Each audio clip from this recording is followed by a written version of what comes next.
dapat bimbingan intensif belajar saham dan referensi? Bisa tanya jawab secara intensif? Yuk, daftar Mtrade sekarang di mtrade.id/whatsapp atau klik di bawah sini ya.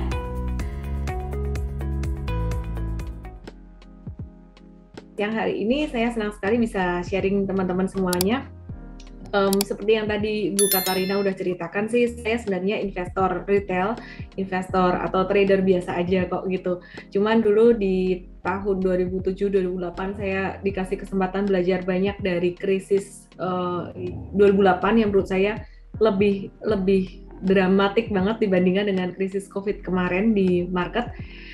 Dan di sini ketika saya belajar secara personal, secara otodidak gitu, saya melihat problem investor retail bukan lagi kurang informasi, tapi kelebihan informasi, di mana dengerin informasi trading saham ini saham itu dari banyak tempat dan banyak orang seringkali salah mengambil arah, salah mengambil keputusan.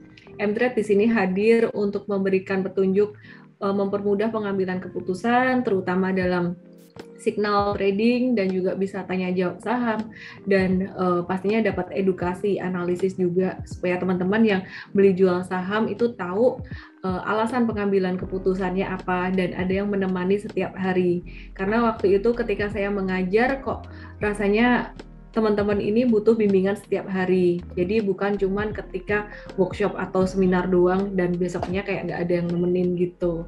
Jadi itu mimpi saya sih untuk membantu teman-teman investor retail meningkatkan literasi buat Indonesia dan juga inklusi di pasar modal Indonesia, support Bursa Efek Indonesia juga. Iya, thank you Ibu Ellen. Nah, tadi Ibu Ellen sudah menyampaikan nih ya, tantangan buat pasar saham di krisis 2008 itu lebih menantang daripada kondisi saat ini ya. Boleh diceritakan lebih lanjut, maksudnya kalau misalnya melihat situasi ekonomi saat ini nih dalam kondisi pandemi, gimana sih kondisi pasar saham dan apa yang perlu dipelajari secara signifikan dari para peserta dalam webinar ini? Jadi yang menarik di tahun 2020 kemarin ketika pandemi pasar saham tuh sempat turun sangat signifikan sekali, sempat turun sangat dalam sekali ya di bulan Maret dan kemudian naiknya tuh nggak kira-kira, naiknya cepat banget. Di September sempat turun sedikit 2020, kemudian naik lagi, rally lagi sampai Januari 2021, setelah itu stagnan.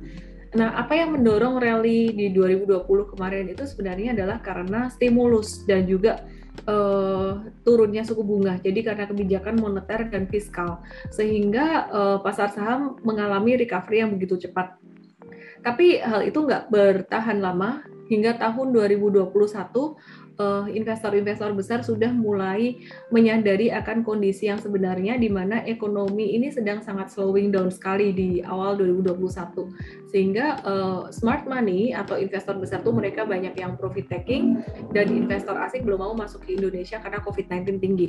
Nah, singkat cerita, setelah stagnan selama sekitar 9 bulan, COVID-19 di Indonesia setelah mencapai puncaknya di bulan Agustus kemarin, saat ini sudah mulai teratasi, sudah mulai turun banyak dan ini investor asing, minat investor asing dan juga investor dari dalam negeri, investor institusi untuk kembali masuk ke Indonesia. Ditambah lagi dengan kondisi dari China yang mengalami perlambatan perekonomian, kemudian krisis energi yang justru menguntungkan Indonesia, di mana Indonesia merupakan negara penghasil komoditas, baik batu bara, gas alam, minyak, dan sebagainya. Ya, ini juga sangat menguntungkan masyarakat Indonesia gitu. Nah, jadi di sini di akhir tahun ini kita banyak diuntungkan dengan masuknya investor asing karena melihat saham-saham atau perusahaan old economy udah sangat murah valuasinya. Disitulah investor asing mulai masuk dan borong saham-saham old economy, perbankan konvensional, 4 perbankan besar sudah naik dan kemudian di sini ada kemungkinan juga untuk sektor consumer good gitu. Nah, sementara itu sektor teknologi, perusahaan sektor teknologi teknologi selama COVID-19-nya masih rendah, perusahaan teknologi ini dan juga digital banking mungkin agak slow down dulu, jadi kebalikannya. Tapi nanti kita masih terus mengantisipasi dan mewaspadai, semoga COVID-19 ini masih rendah terus ya. Kalau COVID-19-nya nanti naik lagi, bisa jadi kebalik lagi, nanti yang old economy jadi agak slow down, dan yang digital banking atau perusahaan teknologi itu kembali rally. Jadi rotasi sektoral selalu ada. Kesimpulannya sekarang adalah yang saya simpulkan, satu, kesempatan untuk scalping, trading itu setiap hari ada, swing trading setiap hari ada. Kesempatan untuk trend following itu mungkin sebulan 1-2 kali ada. Tapi kesempatan untuk long term investing itu sangat jarang sekali. Mungkin kita harus menunggu selama beberapa tahun terakhir. Dan saat ini ada beberapa perusahaan yang valuasinya sangat murah sekali. Mungkin di sini disclaimer juga ya. Karena ada fluktuasi jangka pendek juga. Tapi valuasi sangat murah sekali itu dari perusahaan sektor consumer goods seperti Indofood ICBP, kemudian Unilever, juga dari cigarettes HMSP Gudang Garam dengan diskon valuasinya berkisar sekitaran 40% sampai 70% dari rata-rata PE ratio dalam 5 tahun terakhir. Dan ini jadi kesempatan yang bagus buat teman-teman untuk jika mau mencoba investasi jangka panjang di situ. Selain itu juga untuk sektor properti, saya melihat 2 perusahaan properti, BSDE dan juga Pakuan Jati, valuasinya masih cukup terdiskon, dan 2 ini termasuk yang bagus. Nah, ini untuk yang long term investingnya. Meskipun demikian, kalau teman-teman mau investasi di perusahaan consumer good yang sekarang valuasinya masih sangat terdiskon seperti Indofood CBP dan Indofood, ini masih ada satu resiko dari naiknya harga komoditas CPO. Jadi selama CPO masih naik, untuk perusahaan-perusahaan consumer good ini naiknya mungkin rally-nya belum akan cepat. Tapi sekali lagi kalau view-nya long term investing, kita nggak terlalu fokus pada pergerakan jangka pendek. Saya rasa ini adalah momen yang udah sangat murah sekali untuk teman-teman mulai nyicil beli, collect dikit-dikit buat long term investing gitu. Iya, oke, terima kasih Bu Ellen. Aduh, saya nih agak awam ya soal persahaman. Mungkin juga beberapa peserta dalam webinar ini juga masih agak awam. Nah, tadi jadi mungkin nanti akan ada pertanyaan-pertanyaan lebih basic gitu ya terkait soal pilihan-pilihan saham.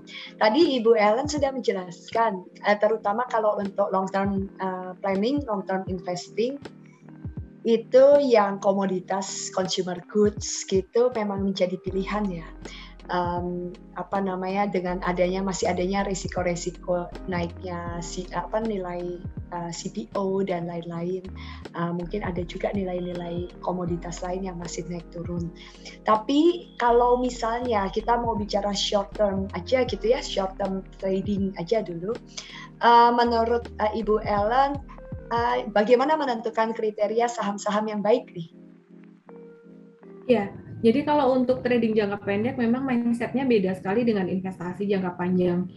Kalau investasi jangka panjang tadi kita melihat valuasi, tapi harga saham pasti masih di bawah. Sedangkan kalau untuk trading jangka pendek, kita mau nggak mau harus lihat tren. Jadi baik dari saham yang turun itu harus trennya mulai berbalik naik, atau saham yang udah naik lanjut akan naik lagi. Nah, dari sini kita melihat tren itu tidak hanya secara harga, tapi tren secara sentimen juga, story fundamental. Nah, sekarang story fundamentalnya ini masih hot banget untuk story krisis energi ya. Meskipun dari China berusaha untuk melakukan intervensi, untuk meningkatkan supply atau meningkatkan produksi, itu masih tidak bisa mengatasi krisis energi. Jadi satu yang kita masih perhatikan adalah sentimen jangka pendek. Di sini sektor batubara masih akan menarik, kemudian minyak juga akan menarik gitu, gas juga masih akan menarik. Sementara CPO sendiri agak berbeda, nggak terlalu ada hubungannya dengan sektor energi, karena lebih banyak digunakan untuk makanan dan juga kosmetik gitu ya. Jadi CPO mungkin lebih ke arah soybean, tapi meskipun tidak ada hubungannya dengan krisis energi, CPO dan juga soybean ini demand-nya juga masih sangat tinggi sekali seiring dengan recovery dari COVID-19 ini. Nah, jadi kita melihat sektor komoditas untuk akhir tahun ini masih sangat bagus sekali ya. Jadi kalau misalkan ada koreksi atau turun, kemarin sempat turun gitu, mungkin pekan depan masih akan ada sedikit koreksi. Ini bisa dimanfaatkan untuk buy on weakness. Tapi di sini disclaimer juga pastinya harus ada manajemen risiko, position sizing, belinya terukur, terencana, jumlah beli sama, dan mesti ada tahu pembatasan risiko di level berapa. Nah, untuk trading ini agak tricky karena kita harus tahu analisis teknikal. Nah, mungkin teman-teman saya bisa bantu gratis itu di Instagram live saya Senin sampai Jumat jam 8 malam itu. Gitu sih. Jadi ya misalkan saya bilang, oh pekan depan ini kita potensial back untuk call. Nanti mungkin pekan depannya lagi story-nya udah berganti, udah berubah gitu. Ya, jadi untuk buy on weakness dari saham apa aja tuh mungkin udah ada rotasi ininya cepat. Wah, terima kasih Bu Ellen. Jadi ada penawaran ya untuk yang short term, jika mau terutama untuk mereka yang masih amatir atau baru belajar ya, silahkan ikuti Instagramnya Ibu Ellen setiap jam 8 malam Senin sampai Jumat ya, Ellen ya. Ya, di @ellen_official atau boleh juga download aplikasi mTrade-nya gratis. Itu kita juga ada juga edukasi gratisnya semuanya. Okay. Tapi kalau yang lewat aplikasi sih edukasi gratisnya terakses kapanpun ya. Nah, ini ada beberapa istilah yang menarik dalam saham yang mungkin beberapa di antara para peserta itu belum sepenuhnya paham tentang apa itu trading breakout gitu, dan kapan sebenarnya trading breakout itu sebaiknya dilakukan. Gimana nih Bu? Trading breakout tuh definisinya adalah trading ketika udah terjadi sideways panjang. Sideways itu masa konsolidasi gitu. Jadi ketika sideways, saya mungkin perlu nanti coba saya share screen sedikit ya, karena tadi agak nggak prepare untuk ini. Ya, jadi setelah sideways panjang, kemudian ya ini saya kasih lihat ya contohnya. Mungkin harus secara visual. Ya, trading breakout artinya trading ketika harga saham naik, tapi bukan sembarang harga saham naik. Saya coba kasih contoh di satu saham BBTN deh. Ya, ini benar-benar kita tradingin waktu itu. Ini adalah masa konsolidasi. Masa sideways seperti ini konsolidasi panjang. Biasanya kita taruh satu garis di batas sideways-nya, di high-nya. Kemudian di sini ketika dia naik melewati garis ini, kita lihat apakah dia naiknya dengan volume transaksi yang tinggi atau enggak. Nah, kalau pas dia naik dari garis ini dengan volume transaksi yang tinggi, inilah yang disebut dengan breakout. Dan breakout yang bagus itu diawali dengan masa konsolidasi atau sideways panjang. Jika sideways-nya itu cuma sedikit aja, itu breakout-nya kurang kuat atau kurang bagus. Nah, kalau kayak gini biasanya breakout dari sideways panjang ini mengawali tren naik yang sangat bagus sekali, tren naik yang sangat kuat. Dan di sini juga terbukti BBTN ini nggak turun-turun gitu ya. Jadi ini merupakan satu hal yang sangat bagus. Mungkin teman-teman kalau mau cari saham yang kayak gini, saya bisa kasih lihat saham-saham yang baru mungkin akan breakout, tapi disclaimer juga bukan berarti gerakannya jadi persis seperti BBTN, enggak. Ini contohnya adalah BRIS. BRIS ini kita lagi tungguin, dia ada kemungkinan breakout. Kenapa? Karena dilihat dari sini demand lebih besar daripada supply. Ketika harga naik, volume transaksi juga lebih tinggi daripada ketika dia harganya turun. Pas merah kan harga turun kan. Nah, ini lebih rendah. Nah, jadi di sini kita lagi tungguin, ini kita kasih batas, angka tertingginya gunung-gunungnya ini di 2260. Kalau dia naik dari 2260, berarti ini dia akan breakout dan mengawali tren naik yang cukup bagus juga gitu. Banyak sekali saham-saham akhir ini yang mengalami pembalikan arah dari turun jadi sideways, kemudian jadi naik breakout.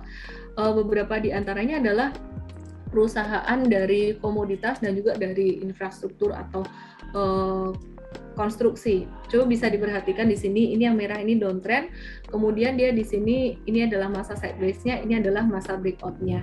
Ya, terus mungkin teman-teman penasaran apalagi nih saham yang bisa seperti itu nih, atau yang baru aja breakout yang mungkin masih bisa diikuti. Nah, ini adalah salah satu komoditas amonia.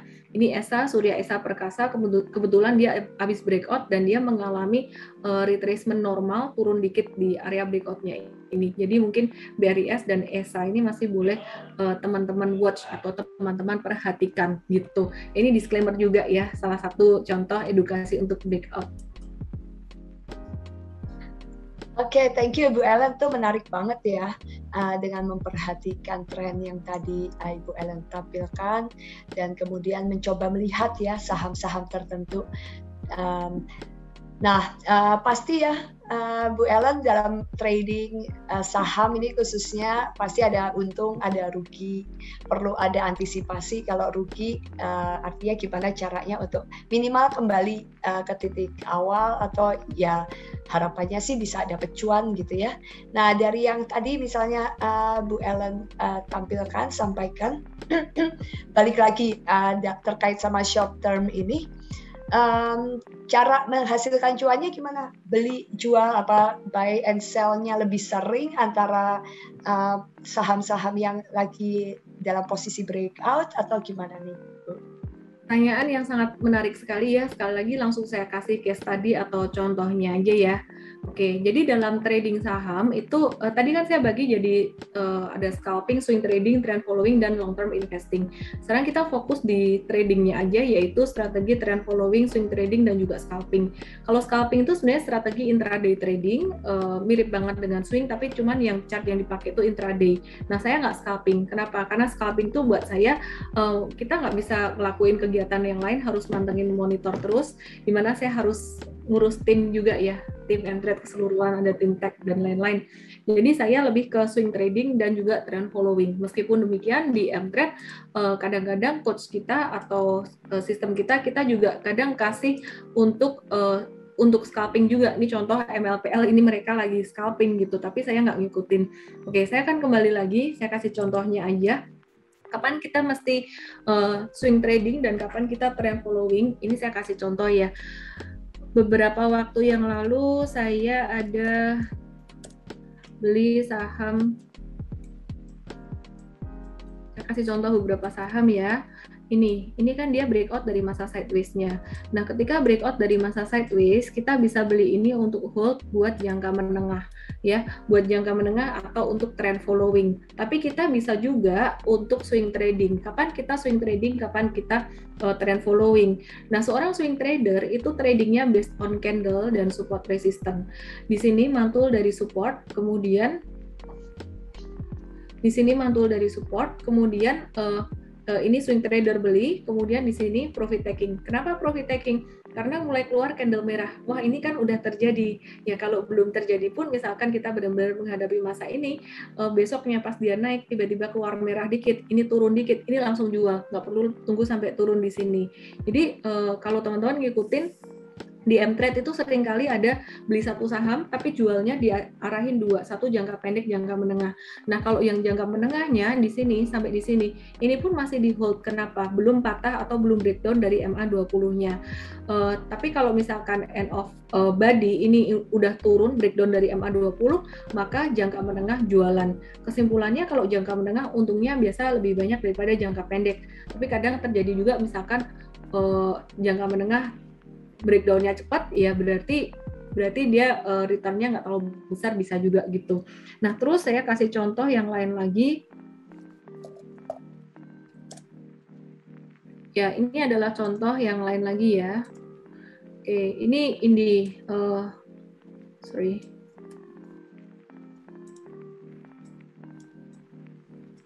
Ya, ini contoh ya. Di sini ini ketika breakout dari sideways di sini. Nah, ini untuk seorang swing trader mungkin sama-sama beli sama-sama beli di sini ketika breakout dengan volume tinggi, tapi kemudian jualannya swing trader akan jualan di sini. Kenapa? Karena ini keluar candle reversal dalam jangka pendek. Tapi kemudian untuk trend followernya dia nggak jual. Mungkin jualannya di sini ketika dia patah dari MA20-nya. Sebenarnya strategi untuk trend following ini ada banyak, tapi di sini untuk teman-teman yang masih pemula saya jelaskan pakai MA aja biar lebih cepat. Kita jualan nggak harus pakai MA, tapi ini untuk cara praktisnya belajar aja gitu. Nah, terus kalau ternyata habis dijual naik lagi gimana? Ya, buyback lagi. Kalau mindsetnya trader harus rela jualan, rela profit taking, rela stop loss, dan mesti berani untuk buyback lagi kalau kondisi memang benar-benar bagus. Jadi beda dengan mindsetnya investor. Jadi nggak boleh bilang kayak misalkan, wah aku udah jualan terus ternyata harganya naik nih, harusnya nggak jualan. Nah itu bisa sangat berbahaya. Contohnya kayak apa? Contohnya kayak ini. Nih ya, jadi waktu itu saham ini pattern-nya bagus, dia membentuk pattern inverse head and shoulders.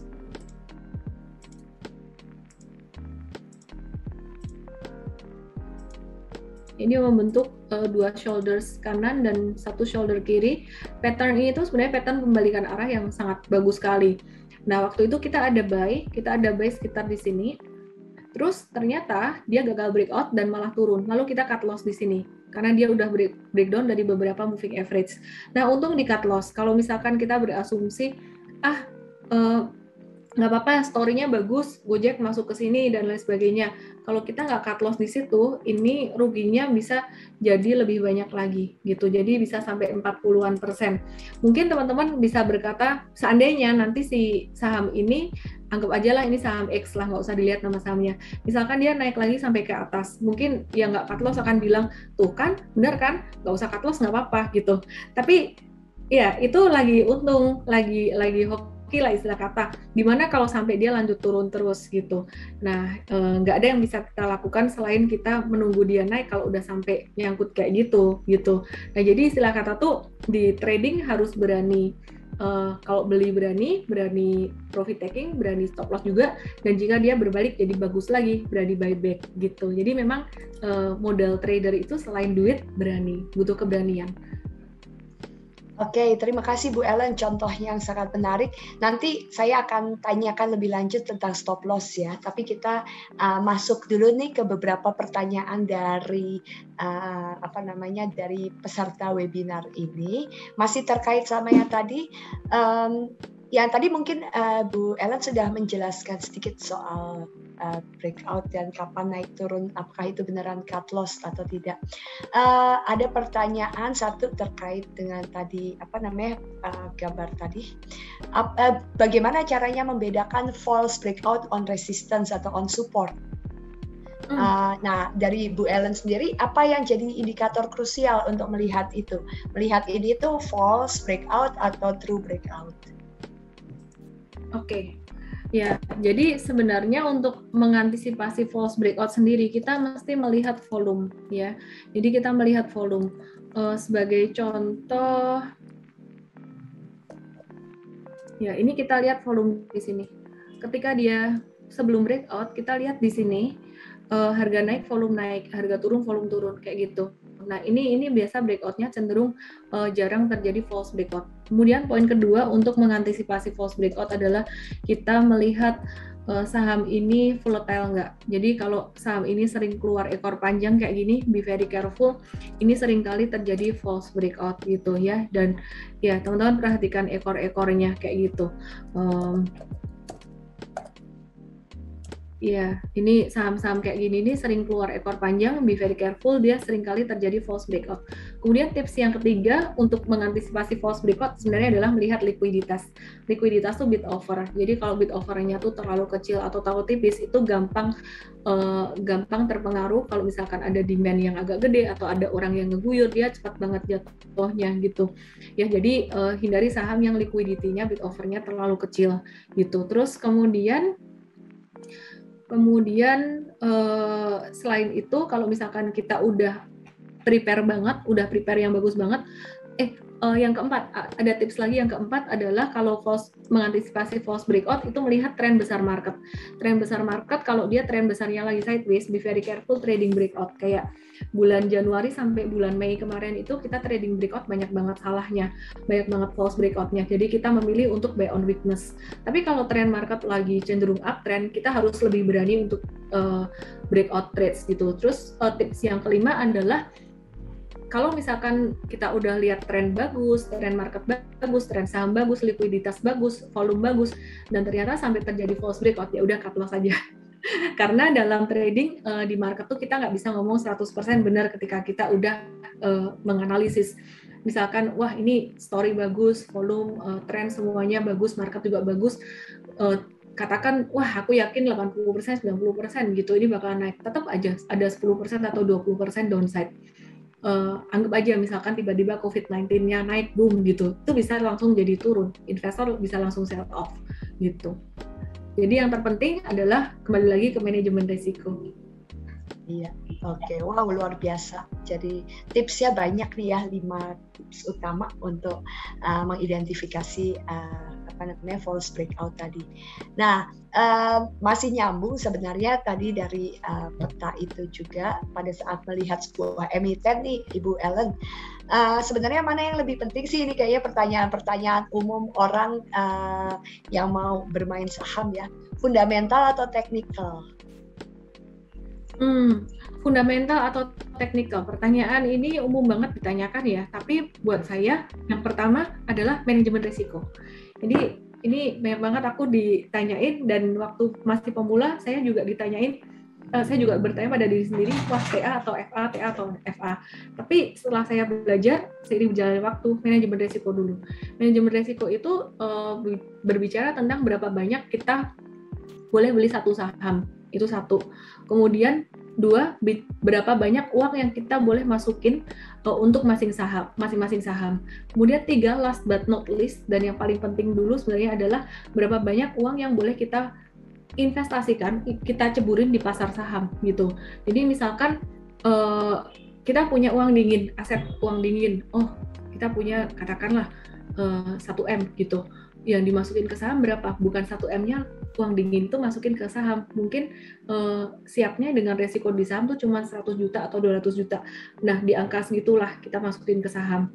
Apalagi uang nggak dingin, nggak boleh banget gitu. Apalagi uang pinjaman, itu nggak boleh banget. Jadi itu yang paling penting. Nah, 2, baru kita ngatur dalam satu portfolio ini, kita set dulu di awal. Karena kalau kita nggak set di awal, bahaya di belakang tuh kita pakai main emosi. Jadi di awal tuh kita maunya, portfolioku ini 5-10 saham, tentuin dulu. Terus setiap beli saham mungkin 10% sampai 20%, which is ini aku ulang-ulang terus juga, terserah, mau 10% terserah, 20% terserah. Nah, kalau teman-teman udah lebih mahir, boleh pakai 20% per saham. Kalau belum mahir, 10% aja. Istilah kata tuh, kalau misalkan salah di satu saham, itu bisa punya amunisi untuk saham lain buat berlatih gitu. Dan ketika beli satu saham sebanyak 10% dari total portfolio, kalaupun ragu, ya jangan 10%, 5%-nya pas dia turun atau di level best price, nambah lagi 5%. Nah, itu yang terpenting. Baru kemudian setelah itu belajar technical analysis, baru fundamental. Kenapa? Karena technical analysis ini nggak terlalu bias, ya. Jadi, kalau fundamental tuh faktornya banyak, puzzle-nya banyak, itu nyusun puzzle-nya harus benar-benar based on experience. Kalau misalkan nggak ada experience yang gimana, takut salah nyusun puzzle-nya. Plus, kadang yang lucu, saham fundamentalnya nggak begitu bagus, contoh saham konstruksi, naik. Tapi begitu dibilang fundamentalnya bagus, story-nya bagus, waktu itu saya masih ingat, wah SWF story lagi kenceng, dia turun. Jadi yang bisa membentengin kita adalah sebenarnya technical itu sendiri. Technical itu adalah fakta harga saham bergerak kemana. Contoh kemarin ada story, wah MBPA nih story-nya bagus, Gojek mau masuk. Ternyata faktanya dia breakdown kok, ya udah saya keluar gitu. Mungkin banyak teman-teman yang bilang, kenapa keluar? Ya hanya karena harganya turun aja gitu. Kita batasi risiko, itu sih. Oke, thank you Bu Ellen. Rasanya ini jawaban-jawaban Bu Ellen ini menjawab beberapa pertanyaan yang ada di Q&A sekaligus ya, secara sekaligus ya buat peserta yang bertanya terkait cara memilih saham yang untuk dianalisis. Rasanya tadi sudah terjawab. Juga fokus pada beberapa saham atau banyak saham tadi terkait sama manajemen risiko itu juga terjawab ya. Dan juga indikator favorit. Ada yang tanya indikator favoritnya Ibu Ellen apa, rasanya dengan menekankan pada manajemen risiko, kemudian baru TA atau technical dan fundamental itu juga terjawab ya. Sebelum masuk ke sesi kedua dari pertanyaan, ini satu pertanyaan gabungan sih sebenarnya nih Bu Ellen. Bagaimana dampak efek dari US tapering untuk bursa saham Indonesia di bulan November ini? Kira-kira untuk windrest Desember, sektor-sektor apa yang potensi dicicil dari sekarang? Ini kayaknya ada yang mau opportunity gain nih pertanyaannya. Ya. Menarik ya. Jadi tapering ini kalau saya perhatikan dan saya ngobrol dengan beberapa analis dari sekuritas dan sempat juga ngobrol dengan Pak Yahya Setiatmaja, beliau adalah CEO dari Bank BCA. Dari semua yang kita obrolin, intinya semuanya sepakat bahwa tapering ini nggak terlalu berdampak yang signifikan karena udah discounted tuh udah diantisipasi oleh market. Resikonya sudah diantisipasi jauh-jauh hari. Nah, hal ini agak beda dengan tahun 2013, di mana waktu itu dikasih stimulusnya tuh selama 5 tahun, dan waktu itu memang capital inflow-nya tuh udah sangat besar sekali, ya. Jadi, istilah kata dampaknya juga cukup besar. Dan kalau dibandingin kondisi saat ini, di Indonesia itu capital inflow-nya belum terlalu banyak masuk. Plus, Indonesia itu belum recovery. China udah recovery dan udah kepanasan, sedangkan Indonesia baru di awal recovery. Jadi investor asing tuh cenderung masih mau masuk ke Indonesia. Kalaupun ada turun harga saham karena tapering bisa terjadi, itu sifatnya jangka pendek aja, dan itu bisa jadi kesempatan untuk masuk buat teman-teman yang mau entry gitu. Kemudian untuk mempersiapkan window dressing di akhir tahun ini, sebenarnya sudah mulai banyak saham yang naik dari sektor komoditas, dari sektor properti, konstruksi, semua sektor hampir sudah semuanya naik. Tersisa sektor tersisa sektor consumer good aja. Jadi sektor consumer good ini memang saat ini masih sangat murah sekali valuasinya. Seperti yang saya bilang, Unilever, HMSP, GGRM, Indofood, ICBP, harga saham sudah sedikit nanjak, tapi valuasi masih diskon banget. Jadi kalau misalkan mau investasi untuk rentang waktu beberapa bulan ke depan, sampai Januari effect, sampai Januari atau sampai 1 tahun pun masih menarik gitu. Nah, hanya saja perlu diperhatikan resiko dari harga CPO yang tadinya saya bilang masih uptrend ya. Jadi jangka pendek sih CPO masih uptrend, tapi ya anyway, itu akan bikin harga saham consumer good jadi lebih menarik. Jadi kacamatanya beda. Mungkin kita di sini ngelihat jangka pendek tuh belum terlalu agresif naiknya untuk sektor consumer good, tapi justru ini secara valuasi jadi kesempatan buat long term investor gitu. Sedangkan kalau untuk tradernya mungkin masih di sektor komoditi aja dulu. Sektor komoditi dan konstruksi, properti itu menarik. Perbankan juga menarik, cuman kalau 4 perbankan besar yang udah koreksi baru BCA, BRI, Bank Mandiri, BNI, ini kita masih nunggu koreksi, masih ketinggian saat ini. Investasi maupun trading investasi maupun trading untuk BRI, BMRI, BBNI jangan masuk sekarang, ketinggian. Kita tunggu koreksi dikit. Oke, terima kasih Ibu Ellen. Ya, sebelum kita lanjutkan ke pertanyaan, saya mau tarik lagi tadi pertanyaan yang saya tunda terkait dengan stop loss nih. Tadi kan kita bicaranya soal keuntungan-keuntungan. Bu Ellen udah bicara soal resiko, manajemen resiko ya. Nah, mungkin juga ada yang masuknya terlambat, jadi mungkin bisa di-highlight sedikit lagi gitu ya Bu Ellen. Nah, pertanyaannya lebih ke arah apa itu stop loss, dan apakah dari setiap stop loss akan selalu menimbulkan trailing stop loss? Trailing stop loss itu kita pakai untuk trend follower sebenarnya, untuk yang jangka menengah gitu. Jadi kadang kita pakai trailing stop loss dengan menaikkan support gitu. Nanti mungkin kalau udah download aplikasi mTrade-nya bisa search di menu edukasi, diketik aja seminar online super trader. Nah, itu ada stop loss yang dinaikkan tuh jadi trailing stop loss. Tapi kalau untuk swing trading kita pakai candle, lebih ke pakai candle. Oke. Gimana caranya membatasi kerugian pada investasi saham kalau gitu Bu Ellen?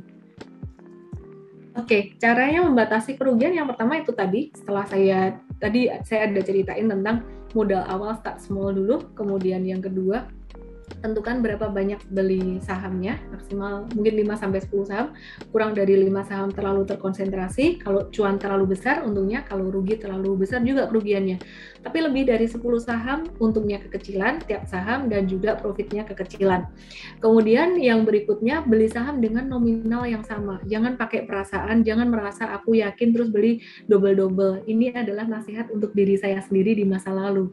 Jadi ketika saya merasa yakin dengan satu saham, kadang saya belinya, wah aku beli lagi. Ternyata dia geraknya di luar dari ekspektasi investasi dan sakitnya tuh benar-benar berasa di hati dan di portfolio gitu. Jadi di situ saya mengambil satu pelajaran bahwa oke, aku ikutin sistem. Kalau aku size-ku beli saham, aku tetepin misalkan 10% terus dari total portfolioku, ya udah aku pertama kalau ragu aku beli 5% dulu, terus aku nambahin lagi 5%. Segitu terus. Udah sampai 10% itu, jangan sampai nambah lagi. Kalau mau pakai angka 20% ya silahkan, tapi lebih dari itu saya nggak sarankan gitu. Jadi kalau 20% separuhnya 10%. Terus kemudian stop loss. Bicara tentang stop loss ini kita harus benar-benar memahami analisis teknikal. Karena kadang-kadang orang tuh bisa ngambil stop loss di angka yang salah. Kalau stop loss ditaruh di area support, itu justru malah mantul. Jadi stop loss tuh harus di bawah support gitu. Oke, ya terima kasih Bu Ellen nih. Di highlight ya teman-teman semua peserta webinar, sentimen pribadi itu dihindari ya dalam hal bermain saham. Apalagi kalau misalnya salah satu contoh misalnya sponsor perusahaannya itu adalah favoritnya, itu ada yang mulai bertanya soal Goto gitu misalnya. Favoritnya BTS karena iklan terus beli banyak saham, itu sebaiknya sih dihindari ya sentimen-sentimen pribadi. Nah, ini ada pertanyaan juga balik dari Q&A di Slido. Perusahaan-perusahaan yang baru IPO, sebenarnya ini tadi pertanyaan ini udah dijawab sih di sesi sebelumnya juga, tapi mungkin masih ada yang penasaran. Saham-saham yang baru IPO sebaiknya dibeli atau enggak? Bisa jadi kan ini bisa jadi mereka memang butuh modal. Kenapa kita perlu beli saham mereka gitu? Nah, gimana pandangan dari Ibu Ellen? Saya punya rule yang pertama, jangan beli saham yang lagi IPO karena kita nggak tahu latar belakangnya gimana. Terus kemudian secara fundamental kan memang ada yang namanya prospektus, tapi teknikalnya tuh belum ada patternnya. Kemudian yang kedua, jangan beli saham yang udah auto reject atas 2 kali. 3, jangan beli saham yang turun-turun terus di average down. Tapi sekali lagi saya mengevaluasi diri, hal itu saya langgar semua ketika saya beli Bukalapak. Jadi ketika saya beli Bukalapak itu saya beli memang di pre-IPO 850, kemudian dia auto reject atas 2 kali. Kita beli waktu itu karena memang kita melihatnya, wah sentimen teknologi bagus sekali. Sekarang kita mengevaluasi diri, mau saham apapun, mau Gojek, Tokopedia atau apapun, kita akan biarkan dulu, beli pre-IPO nggak apa-apa, karena kemungkinan akan breakout. Tapi belinya juga harus sesuai dengan nominal yang kita siap rugi. Tapi begitu udah IPO, udah melantai di bursa, biarkan dia fluktuatif dulu. Dari situ, setelah terbentuk pattern-nya, baru kalau mau beli boleh. Karena kita sama sekali nggak ngerti ini background-nya kayak gimana. Bukalapak itu benar-benar ada pro and kontra. Buat teman-teman yang investor yang fokusnya old economy, mereka nggak suka karena Bukalapak ini belum profitable. Tapi mereka yang fokusnya ke new economy, mereka akan suka ini. Jadi gimana kita mengukur supply and demand, gimana kita mengukur gedean mana sih orang yang suka dan yang nggak suka. Semuanya tuh dari teknikal, dari harga saham. Dan gimana kita bisa mengukur itu kalau teknikalnya belum ada. Jadi itu evaluasi saya sih ketika kemarin kita ada trade Bukalapak ya, bukan salah emitennya. Di sini yang kita mesti harus lebih aware, lebih kritis gitu. Thank you Bu Ellen. Perlu di-highlight ya bahwa ada tips-tips utama, dan tentunya itu sekali Bu Ellen kemudian melanggar tips-tips atau beberapa koridor. Nah, Jadi ini menjawab juga beberapa pertanyaan terkait soal industri digital, pembelian saham di industri digital. Rasanya udah terjawab jadinya ya. Jika teman-teman semua nih peserta webinar merasa sudah pede dan punya pengalaman dan berani mengambil resiko, silahkan gitu ya. Tapi tetap harus ada koridor tertentu yang dipenuhi atau aturan-aturan tertentu yang dicek gitu ya, Bu Ellen. Ya, mungkin tadi saya tambahkan dikit ya. Kenapa kita ambil Bukalapak? Karena waktu itu kita mengukur upside dan downside kita ukur. Terus kita mengukurnya kayak, wah ini Bukalapak ini 80% investornya yang investor lama di lock gitu. Jadi sampai 8 bulan harusnya mereka nggak akan exit gitu. Terus kemudian kita mengukur juga kayak, tren teknologi dan sebagainya, terus kapitalisasi dia besar.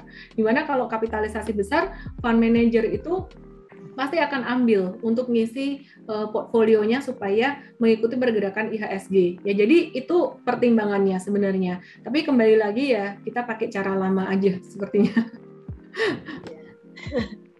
Oke, saya lanjut ke beberapa pertanyaan dari peserta di sini nih, Bu Ellen. Ini udah pertanyaan yang lebih umum gitu ya, nggak terkait sama breakout dan loss, stop loss. Tapi pertanyaan terkait satu nih, saya mulai dari yang agak baru bertanyanya. Nah, buat yang terutama yang baru mulai masuk nih untuk beli saham, trading saham, dibandingkan dengan kripto gitu, forex atau yang lainnya, reksadana gitu ya misalnya, apa sih sebenarnya resiko utama dan kemudian reward yang signifikan memilih saham dibandingkan pilihan-pilihan lain? Saham dibandingkan kripto dan dibandingkan pilihan lain, mungkin forex dan reksadana. Reksadana jujur saya nggak ngapa-ngapain, saya nggak bisa belajar. Ya, waktu itu saya kepengen belajar gitu. Terus forex saya sempat coba juga dan saya nggak terlalu suka forex, karena menurut saya forex dan kripto saya lebih pilih kripto ya, karena brokernya juga lebih transparan, lebih ya susah diomong. Tapi kripto tuh menurut saya lebih fair gitu. Kalau forex dan saham saya definitely pilih saham, karena saham itu saya ngerti story-nya, fundamentalnya, selain teknikalnya gitu. Kalau kripto saya cuman teknikal aja. Saya suka juga untuk trading kripto, tapi secara persentage saya lebih banyak di saham. Kenapa? Karena ini personal juga, ilmu saya lebih banyak di sini. Jadi berinvestasilah di tempat yang teman-teman lebih kuasai gitu. Dan kalau kripto sendiri saya melihat resikonya jauh lebih besar, demikian pula rewardnya. Sehari itu bisa beberapa hari, dulu di April untung ratusan persen, 400-an persen dari Dogecoin itu bisa, tapi dalam 1 jam turun 50% itu juga bisa tanggal 19 Mei. Jadi kalau di saham kan dibatasin auto reject bawah 7%, auto reject atas 24%, jadi nggak terlalu yang signifikan volatile gimana gitu. Strateginya gimana kalau di kripto? Apakah sama kayak di saham? Kripto boleh nge-swing, kripto boleh juga nge-hold atau trend following, karena menurut saya ini lagi mulai bullish juga, lagi mulai banyak yang naik. Teman-teman kalau mau start dua-duanya sih ya start small aja dulu. Intinya tuh kalau di kripto saya nge-hold, saya biarin aja, mau naik turun saya biarin aja selama tren besarnya nggak patah.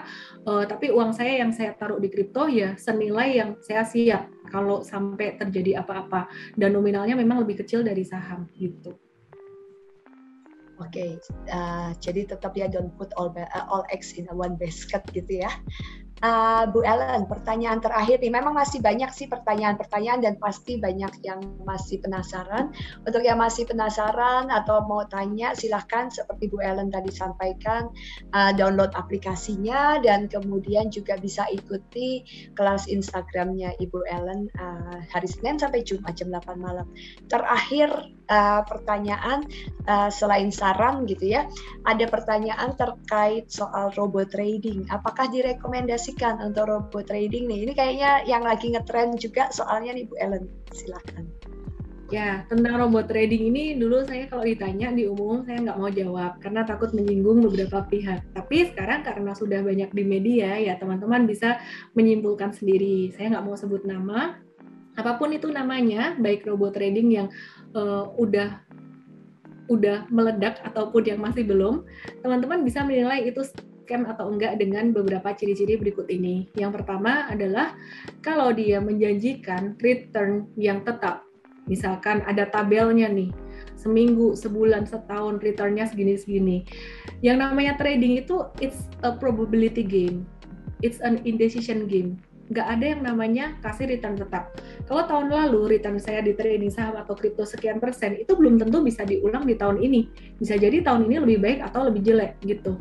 Nah itu yang pertama, kalau janjiin profit tetap. Kemudian yang kedua, kalau skemanya member get member, kamu dapat uang sekian-sekian dengan tarik member lain, itu udah pasti itu scam. mungkin teman-teman nanya kayak, wah itu ada sekuritas yang dia bagi kode promo nih, voucher kupon untuk dapetin saham gratis atau apa, itu beda ya, itu benar-benar hadiah aja. Tapi kalau udah ada skemanya, kamu hire member ini, nanti membernya transaksi kamu dapat sekian persen, itu sebenarnya bukan robot trading. Kata robot trading itu cuman buat kodok atau modus aja gitu. Jadi tanpa saya mengesampingkan dunia teknologi. Di Mtrade sendiri kita sedang mengembangkan stock screening yang kita nggak jual di luar untuk internal aja, yang kita sebut juga dengan robot trading gitu. Maksudnya kita kembangkan secara machine learning, cari saham kripto ini yang bagus kayak gimana. Nah itu benar-benar secara teknologi. Tapi kata robot trading ini banyak sekali disalahgunakan oleh beberapa pihak untuk jadi kedok untuk scam. Jadi ya teman-teman, saya nggak mau sebut nama, mungkin teman-teman bisa menilai dari ciri-cirinya aja. Oke, thank you banget Ibu Ellen. Sekali lagi, rasanya segala masukan, semua tips yang sudah diberikan Bu Ellen ini pasti berguna ya bagi semua peserta webinar ini. Silahkan di-follow lebih lanjut Instagramnya Ibu Ellen. Bu Ellen, terima kasih banyak atas waktunya. Jangan lupa download aplikasi Mtrade di Android dan nikmati edukasi freemium sekarang.